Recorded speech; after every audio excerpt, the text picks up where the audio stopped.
who doesn't play Magic the Gathering? Yeah, like, oh, fine, okay, we've got some hands up now, okay.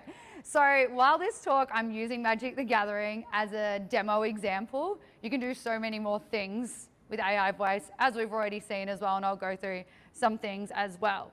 So for those of you who don't know me, I'm Michelle, or everyone calls me Mish. I came over from Australia, so I live in Melbourne, and I'm a developer evangelist at Twilio. You can find me on pretty much every social media platform known to man and woman and everyone else.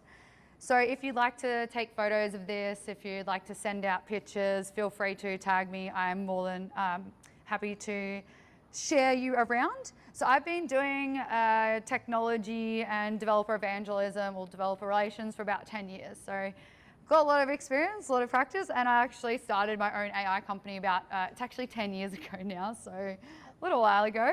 We're not doing AI voice, but now today we're talking about it. So again, hands up, who's heard of Twilio? Few people? Great. Keep your hand up if you know Twilio as that platform that does messaging or does SMS. Okay, a few of you. So Twilio's, we did start out doing SMS, but now we do so much more than that today. Otherwise, I wouldn't be here talking to you about AI voice. So we do, yes, we do SMS, we do emails, we do all kinds of text message communication, whether that's through WhatsApp or RCS, and we do voice as well. So we have a few different voice AI products. I'm only going to talk about like one of them today, but I'm not going to go too heavy on like the products. I'm going to talk about like why we want to build these types of things, and also if you don't want to use Twilio, some of the ways you could potentially build as well. Okay, so what are we going to go through? I'm just going to put up really quick. So we're going to talk about conversational AI real briefly. Talk about why we're even talking about voice, like, because there's quite a lot of people here. Like, why are we even talking about this thing? We will do a demo, and we are going to do it live. So we're going to hope that everything works out. I'm going to talk a little bit about developer experimentation along the way, and I might sprinkle in some of my thoughts on the future as well. So conversational AI. Why are we even talking about conversational AI? Now, this is part of a much broader talk where I go through the history of people and the history of computing and the history of generative AI, and we come to conversational AI. Now, the reason I do that is because human development is the opposite to computer development. As humans, we learn to speak before we read and write. With computers, we write before we learned how to communicate them with voice. So now that we've come to conversational AI, which is what is colloquially known as the third generation of voice, the first generation of voice being Siri, the second generation being Alexa, and now the third generation of voice being conversational AI. Now, why is conversational AI so important at the moment? Conversational AI is important because it's natural and effortless. So as I mentioned, we as humans, we learn to speak before we can read and write. So for us as human nature, we know how to communicate best with one another through voice. That's why we're up here doing talks. We learn to do that before we read and write. So it's a very natural thing for us to do. Conversations also span topics and time. So when we had a look at Siri and Alexa, they were very one-off things. What's the weather? How do I get to this place? What should I wear today? Now, I didn't even know what to wear today, right? Whereas now we can ask those same questions. What's the weather today? Where do I need to go to get to this place? And what should I wear? But they're all linked together. Well, the weather is sunny today, so maybe you should wear shorts and t-shirt. But you're going to a convention, so it might be cold, so wear a jacket. So we've got that information that spans the topics and time as well. And we can often come back to the conversation, as we've seen in some of our previous demos, where we can talk to a doctor or a bank or insurance company, and that conversational history is there. It's also about informing and helping the user. So where Alexa and Siri were very like, just give you the information, like, yes, it's 22 degrees. We're now getting much more informed information that is designed to help the user, designed to help the user figure out what their ailments are, if it's healthcare, designed to figure out what insurance to buy if you're an insurance company, what type of hotel you should book if you're a hospitality or a hotel company. It's also about shared information. So we share information across the groups and networks that we talk to, and that conversational AI does this. There's a lot of social interaction that happens when we're talking about conversational AI. So again, Siri and Alexa are very one-dimensional. Now with conversational AI, we can do things like interruptions and handling and that kind of thing. Now, as I mentioned, this is very powerful because it is natural to us, but it's also relatively effortless and hands-free. So I need to hold my microphone right now, but when we're talking to AI with voice now, we don't need to type things out, which means our hands are freed up to do things. We also don't need to worry about typos and things like that. It's much more real world, it's much more interaction, and it's much more accessible to everyone as well. There's no buttons, there's no forms, there's no menus to worry about. We can literally just say what's on our mind and our AI can respond. But there's a problem with this as well. Voice is very hard to do. Now we've seen some demos already today, and you probably can cast your mind back to 6 months ago when people were doing demos and things were disjointed, the conversation didn't quite flow, there's things like punctuation and things like that that the AI doesn't necessarily know. And again, the reason voice is hard to do is because real human conversations are quite messy. So think about going out to lunch with someone over high tea, I love high tea, but you might be talking to someone and you're having a conversation with them and you're midway through a sentence and the waiter comes over and goes, would you like some more tea? Would you like more cake? You break your conversation with the person you're talking to and say, yes, I'd love some more tea and love more cake, because who doesn't like more cake? But then you go back to the conversation. There's also other things you need to think about when we talk about conversation with people. Things like, as I mentioned before, like punctuation and interruptions, but also things like accents. How do we understand accents? How do we understand the pacing of someone's voice? Is it a fast conversation? Is it a slow conversation? These types of things are relatively messy. Now, if we're doing something like playing Magic the Gathering, this is also a messy thing. So again, those people who put their hands up for playing Magic the Gathering, or even if you haven't played Magic, if you've played any other kind of card games, board games, there's lots of rules. There's lots of things to understand. There's also things like, if you've ever played Monopoly or Uno, there's house rules, right? Rules that aren't official, but there's things you talk about. There's also ambiguity when you're doing things like gaming or doing even like things like healthcare, right? Ambiguity in the sense of, can I do something is very different to should I do something. So yes, when we're talking about Magic, it might be, yes, it's a rule. You can absolutely execute that move or that attack to your opponent. But as a strategic thing, you probably don't want to do that because then you're going to die the next turn, right? There's very much ambiguity when we talk about these things.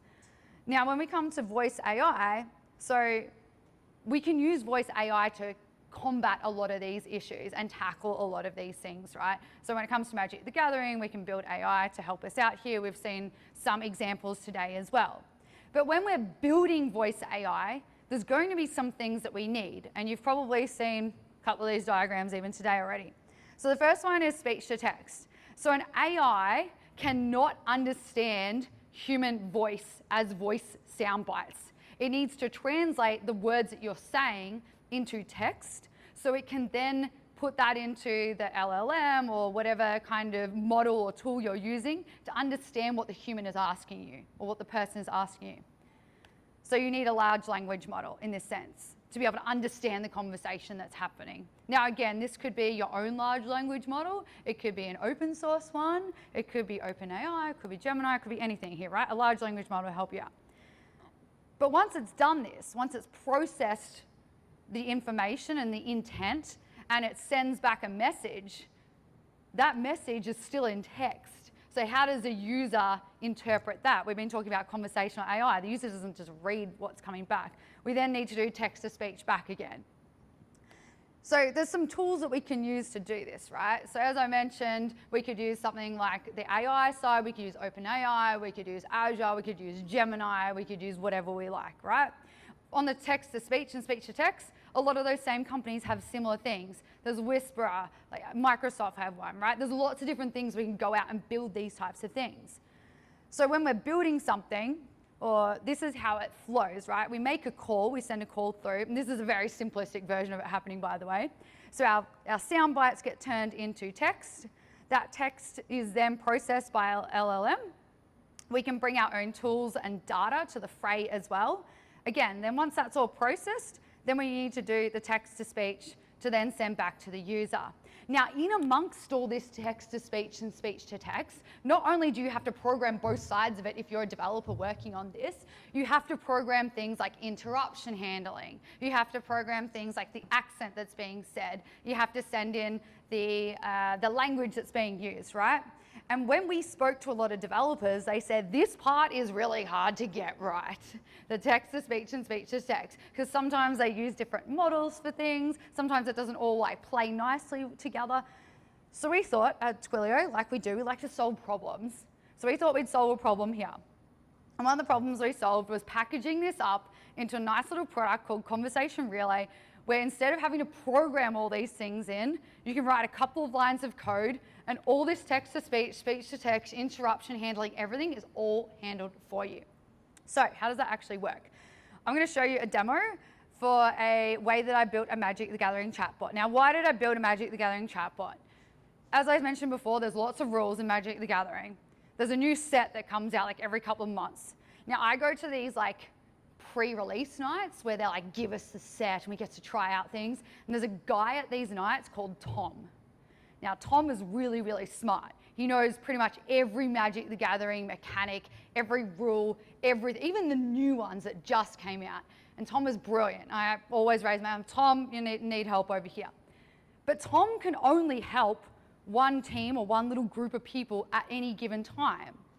I also play Magic the Gathering at home, and I can't take Tom home with me. Tom is married, as am I. So I can't take Tom home with me. So I was like, okay, how do I build something that is Tom to replace Tom when I don't have access to Tom? So I built what's called, I called him Jace. So any Magic the Gathering fans, you'll know this.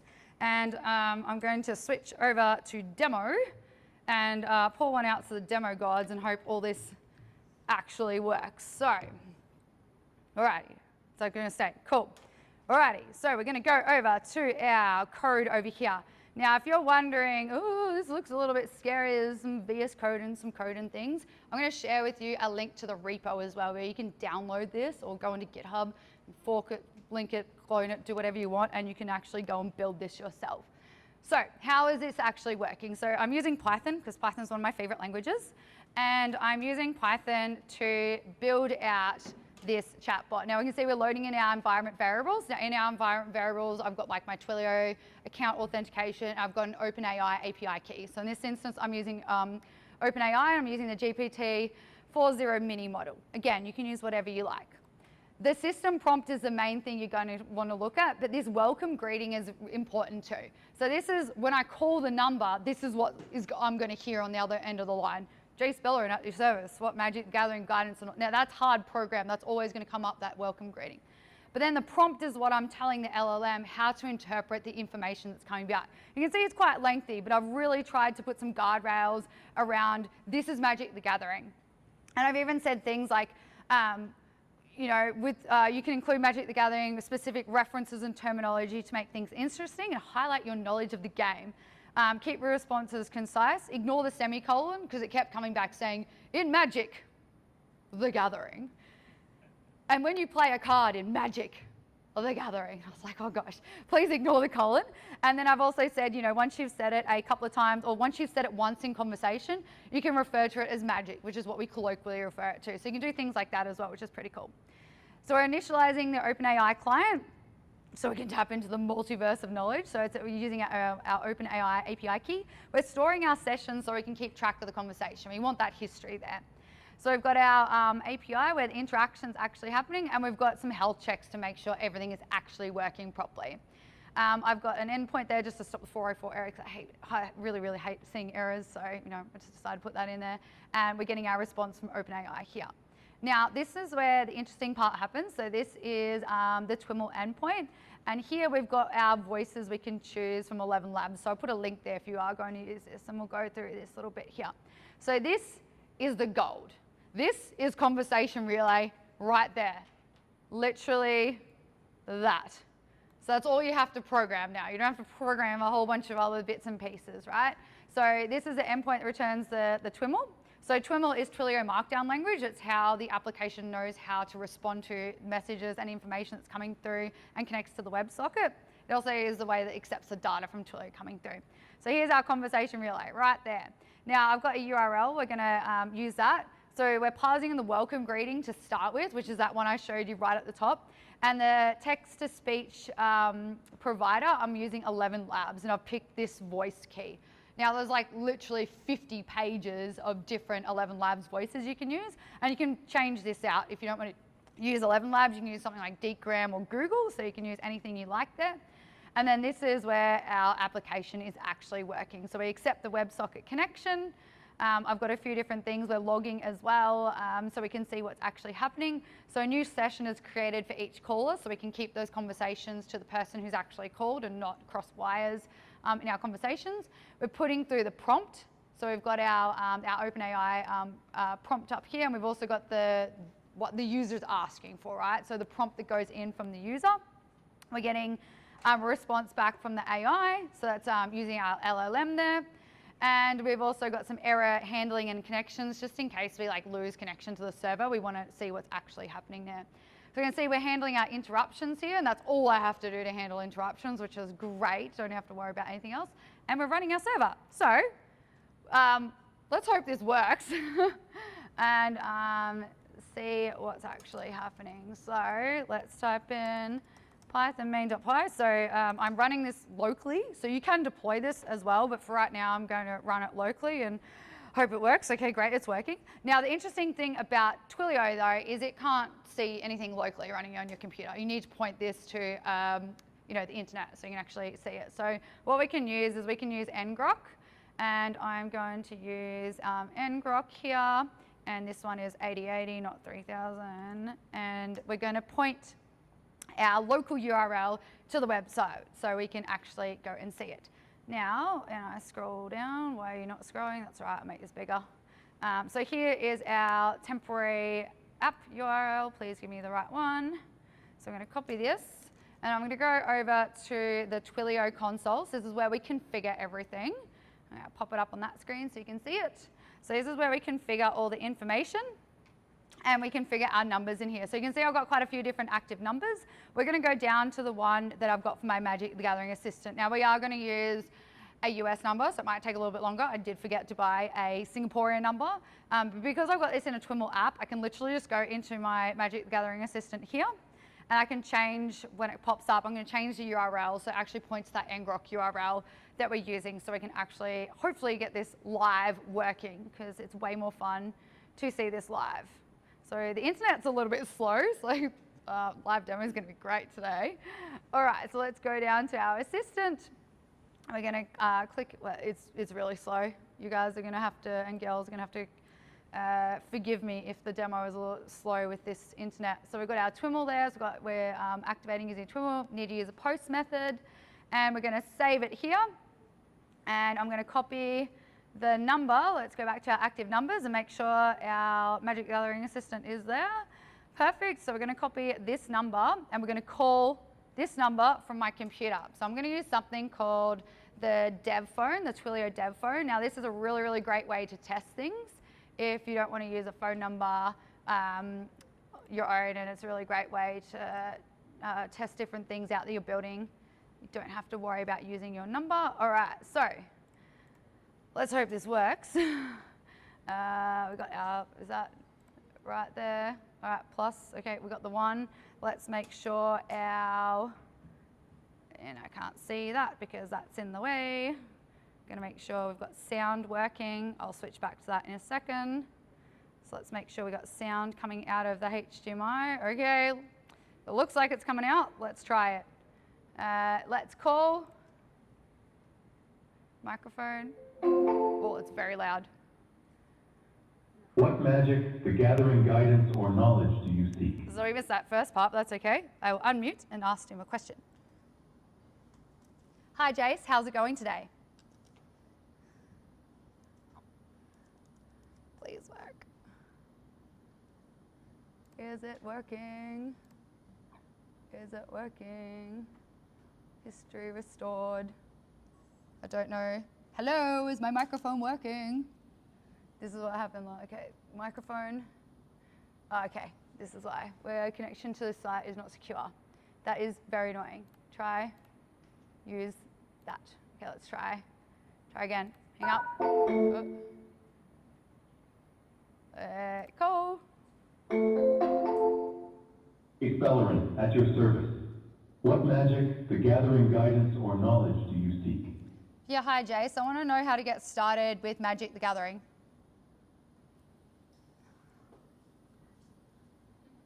I think my microphone broke again. Okay, my microphone's broken, so that's why we're not seeing anything come through. So, yay, time for backup demo, because I have backup demos for everything. All right. Oh, it's actually working.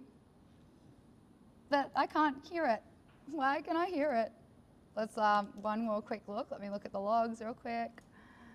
History restored. What are you doing? One gateway for everything. Yes, that's great.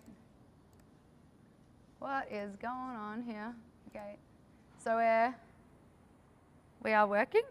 Did my console time? No, my console should be working because we've got that working. All right. I'm just going to restart this just in case it's this. Hang on. Okay, whoops.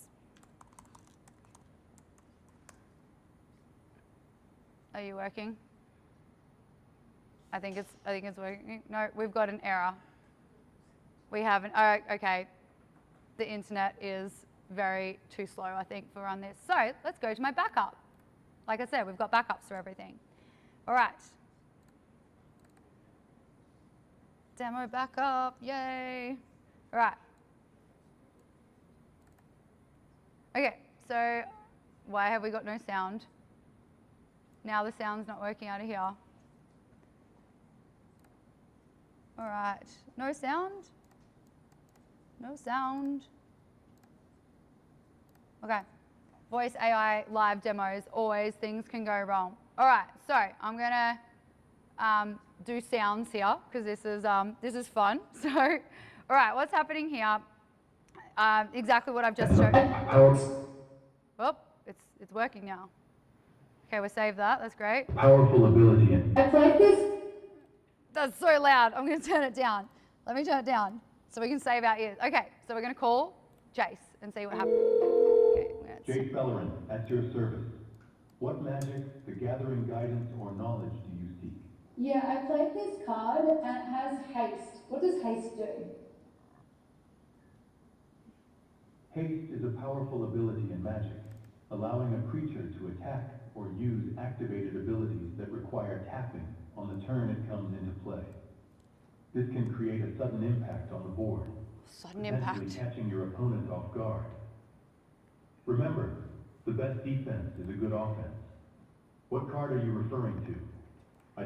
So he's giving quite a long explanation here, but you can see that what he's saying is coming out in the prompt here. So we as a user can verify what is actually being said as well. It also helps us for things like when we're going back and looking into it, if there was an error, understanding what happens. So we can see like we've got haste here and then I can ask like what it does. I'd love to help you strategize. Oh, Haste is an ability that allows a creature to attack or use tap abilities the turn it enters the battle, immediately contribute to the battlefield. This can change the tempo of the game significantly, allowing for quick damage or strategic plays. It's always wise to utilize haste creatures effectively, especially when you want to pressure your opponent right away. So I played a card that has Death Touch. What does Death Touch do? You see, there's my response there. What does it said desk touch, but it picks it up that's death touch. It seems you may be referring to death touch. There you go. So he's picked it up. Actually, sorry, I meant flying. It has flying. What does flying do? So we can see the interruption handling there. So I've interrupted him and he stops talking. And because you can see here, sorry, I read flying. And what does that do? And he responds, sorry. And he will go through and respond. There you go. Flying is an ability that allows a creature to evade most ground-based creatures. It can only be blocked by creatures with flying or reach. This makes flying creatures... And if you notice here, he's got this, I'm gonna just skip through a little because it's a little bit boring just listening to him the whole time. But when he says like, remember the sky is not the limit, have you found flying creatures influence your games? Now he's doing that because in the prompt I said, once you finish answering the question, ask a follow-up question to keep the conversation flowing, because that's what we would naturally do as humans. Now let me skip forward just a little bit, go to the end of it because I need the whole demo. The Planeswalker, I have traveled across countless realms, experiencing the intricacies of magic and its multiverse. So I've asked him why does he know so My much? knowledge encompasses the spells, strategies, and lore that define this game. My mission is to share that knowledge and assist players like you in becoming more adept and confident in their gameplay. Every card tells a story, and each... So you can see he's, I'll pause it there because we can listen more to him later, but you can see he's like explaining quite a lot. Now we can ask him, there's a little spot where I say like, you know, how do we get started? And he goes, to get started with Magic Gathering. I was like, just tell me how many of my life points I need. He's like, 20.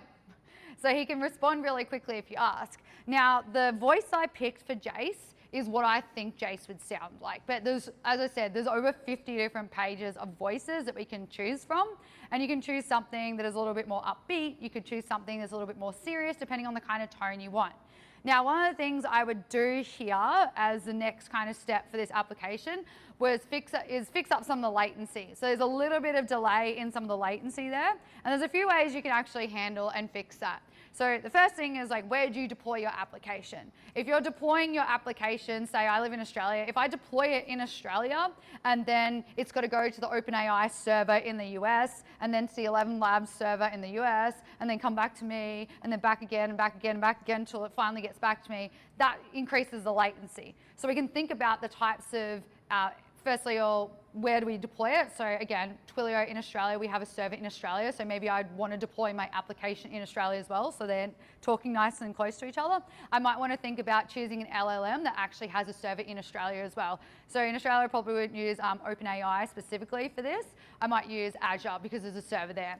Another way you can get around the latency issues as well is streaming your tokens, so that as the response is already going out to the, from the user to the LLM, it's already processing it straight away. So you're getting a response straight away.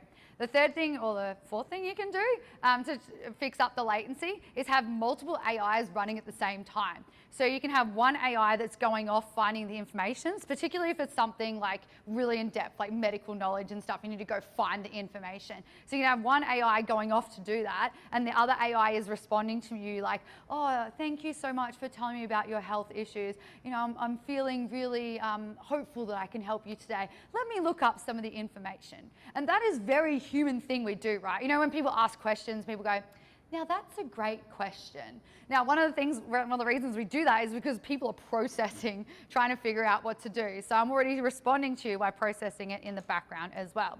So let's switch back to the slideshow for the last couple of minutes. It's a lot.